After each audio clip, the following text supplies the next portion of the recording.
2023 का है, जिसको 2021-22 के नाम से जाना जाता है। ठीक है, तो हम ज़्यादा देर नहीं करते हैं, सीधा शुरू करते हैं अपने प्रीवियस ईयर के क्वेश्चंस को। ठीक है, अंग्रेजों ने सूरत में अपनी पहली फैक्ट्री किसकी अनुमति से स्थापित की थी?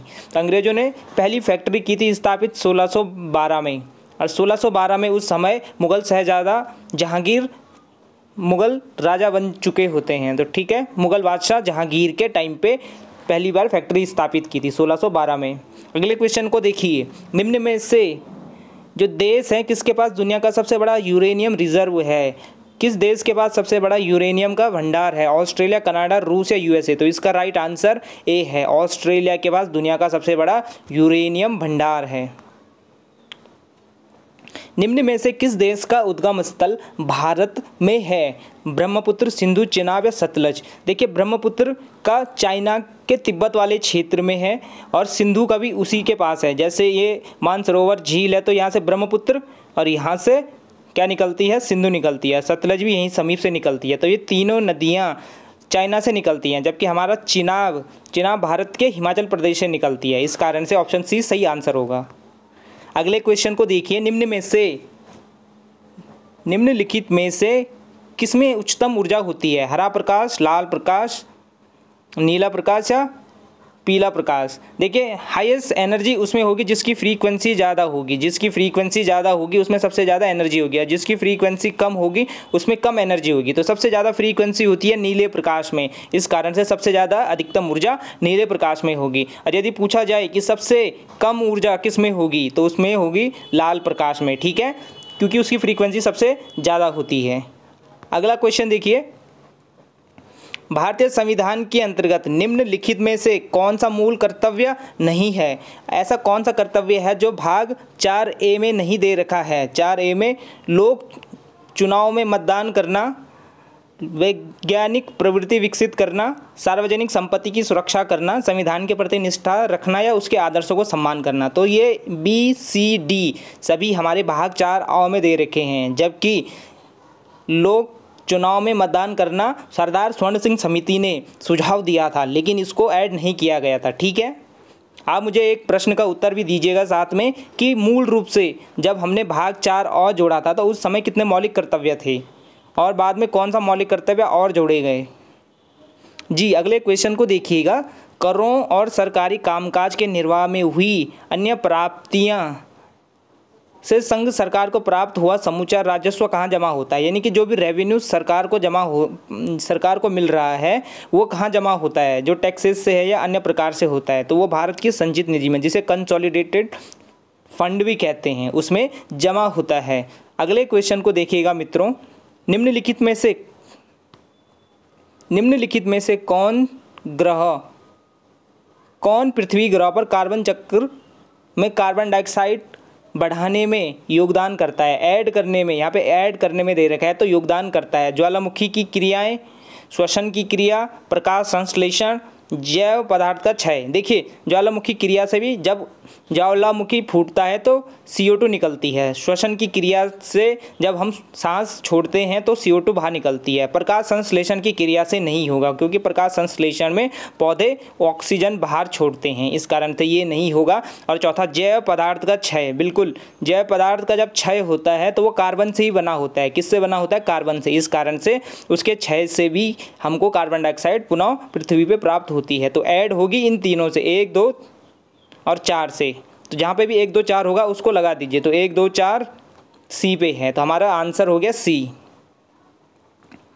पिछले साल का क्वेश्चन आ रखा है कि 95th ऑस्कर अवार्ड 2023 के बारे में निम्नलिखित कथनों में से कौन सा कथन सत्य है? सर्वश्रेष्ठ फिल्म RR, जी नहीं, आपने देखा होगा RR को गाने की श्रेणी में अवार्ड मिला था, जबकि सर्वश्रेष्ठ फिल्म के रूप में RRR को नहीं मिला था। सर्वश्रेष्ठ लघु फिल्म द एलिफेंट विस्पर्स, हाँ ये बिल्कुल सही है। और सर्वश्रेष्ठ अभिनेत्री मिशेल यो, इनको सर्वश्रेष्ठ अभिनेत्री का अवार्ड मिला था।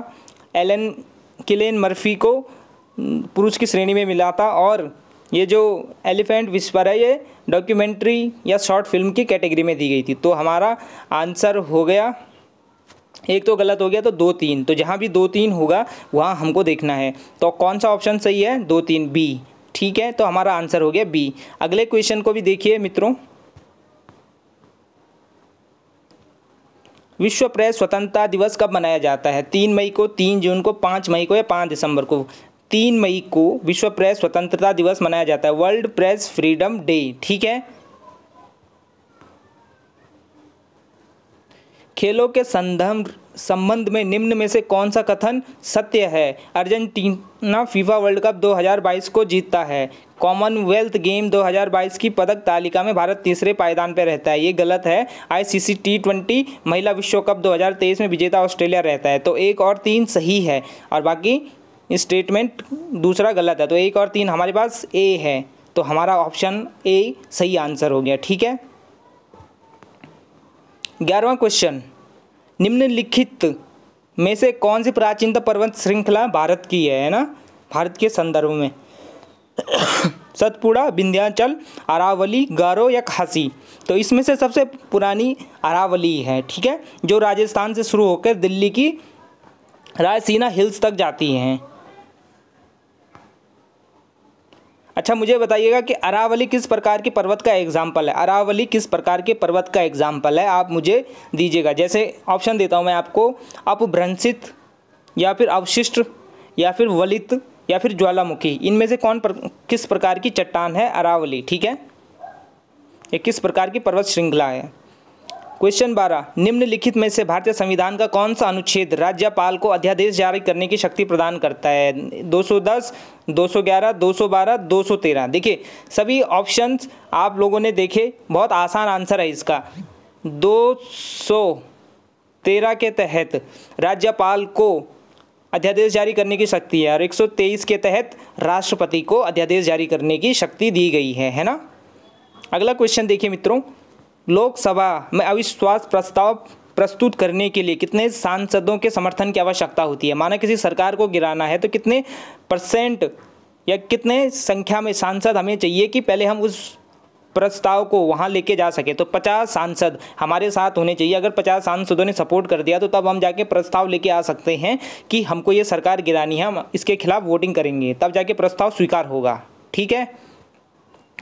अगला क्वेश्चन देखिए, केंद्रीय सतर्कता आयोग की स्थापना निम्न में से किसकी सिफारिश पर की गई थी? प्रथम प्रशासनिक सुधार आयोग, गोरवाला रिपोर्ट, कृपलानी समिति या संथानम समिति? देखिए केंद्रीय सतर्कता आयोग जिसे CVC कहते हैं, CVC की स्थापना संथानम समिति के सिफारिश पर की गई थी। 1964 में संथानम समिति बनती है, इस आधार पर की गई थी। अगला क्वेश्चन देखिए, जिला और सत्र दोनों न्यायाधीश निम्न में से किसके नियंत्रण में काम करते हैं, यानी कि किसके अधीन काम करते हैं? जिलाधीश, राज्य के राज्यपाल, राज्य के उच्च न्यायालय या राज्य के विधि मंत्री? तो आपने देखा होगा हमारे संविधान में ये पिरामिड के शेप का है। सबसे ऊपर सुप्रीम कोर्ट काम करता है, इसके नीचे हाई कोर्ट काम करता है और इसके नीचे फिर अन्य अधीनस्थ न्यायालय काम करते हैं। तो इसका मतलब क्या है कि जो जिला और सत्र न्यायालय है वो हाई कोर्ट के अधीन काम करेगा, यानी कि राज्य के उच्चतम न्यायालय, ऑप्शन सी। ठीक है। अगला क्वेश्चन, पंचायती राज व्यवस्था का मूल उद्देश्य निम्न में से क्या सुनिश्चित करना है? विकास में जन भागीदारी, राजनीतिक जवाबदेही, लोकतांत्रिक विकेंद्रीकरण या वित्तीय संग्रह? तो विकास में जन भागीदारी यानी कि पीपुल्स का पार्टिसिपेशन होगा डेवलपमेंट में, बिल्कुल सही बात है। राजनीतिक जवाबदेही, जी नहीं, क्षमा कीजिएगा मैंने एक जगह पे गलत, हाँ, ये विकास में जन भागीदारी करना सही है, लेकिन लोकतांत्रिक या राजनीतिक जवाबदेही इसका उद्देश्य नहीं है।